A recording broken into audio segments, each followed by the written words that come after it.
From the Historic Academy of Music in Philadelphia, we bring you another transcribed program by the Philadelphia Orchestra under the direction of Eugene Ormandy. Our soloist today will be the French pianist Philippe Entremont, and he will be heard in two concerti, Mozart's Concerto in E-flat major, Herschel number 482, and the fourth concerto in C minor by Camille Saint-Saëns. The program will open as Eugene Ormandy conducts the Third Symphony by Robert Schumann, the Rhenish Symphony. I'll be back in a moment with more information about this music.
When Eugene Ormandy takes the podium to begin today's concert, we will hear a performance of the Third Symphony in E-flat major, Opus 97, the Rhenish Symphony by Robert Schumann.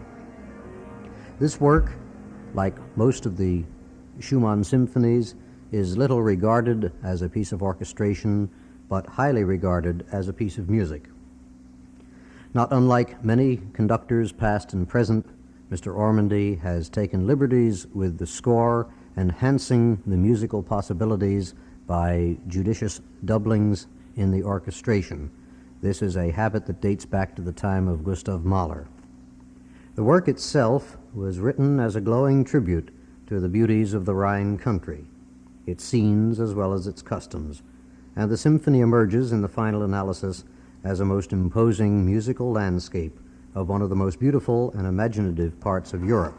To cite only one example, I'll mention the fourth movement of this five-movement symphony, which is a dignified and imposing piece of music featuring the trombone section of the orchestra, and this was inspired by a most impressive ceremony in the Cologne Cathedral, where Schumann witnessed the elevation of the Archbishop of Cologne to the rank of cardinal.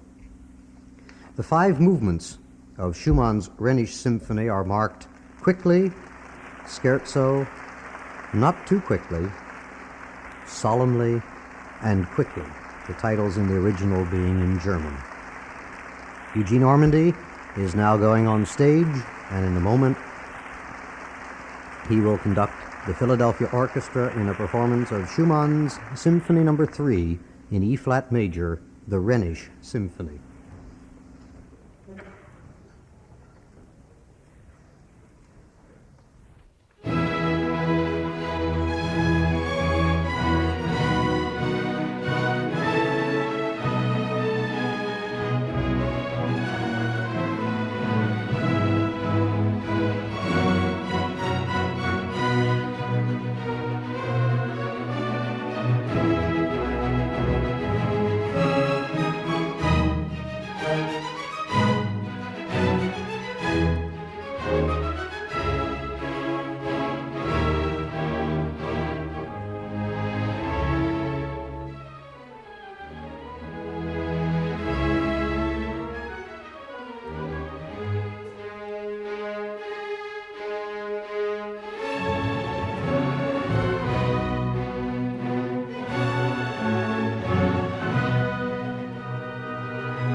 The applause you hear greets Eugene Ormandy's performance with the Philadelphia Orchestra of the Rhenish Symphony, the Third Symphony in E-flat major, Opus 97, by Robert Schumann.